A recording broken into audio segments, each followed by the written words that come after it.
আসসালামু আলাইকুম। আজকে আমি আবার নতুন একটি ভর্তার রেসিপি নিয়ে চলে আসছি। তো আমার এই ভর্তাটা শেষ পর্যন্ত দেখার জন্য অবশ্যই আমার পাশে থাকবেন। প্রথমে হচ্ছে আমি সিম, কাঁচামরিচ লগে একটু পানি দিয়ে ঢাকনা দিয়ে ভালোভাবে সিদ্ধ করে নিব। সাথে আবার আমি কিছু ধনিয়া পাতাও দিয়েছিলাম যাতে ভর্তার টেস্টটা অনেক ভালো লাগে। তো এই তো দেখেন বলক চলে আসছে। এবার আমি এটাকে ভালোভাবে নাড়াচাড়া করে নিব আর পুরো পানিটা হচ্ছে আমি শুকিয়ে নিব।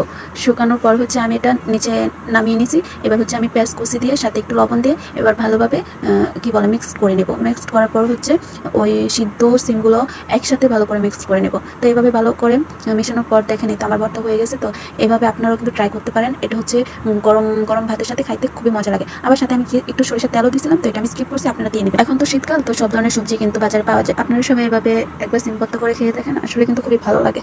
তাই তো আমার ভর্তা হয়ে গেছে, এখন হচ্ছে আমরা খাবো। তো অবশ্যই দেখতে কেমন লাগতেছে কমেন্টে জানাবেন।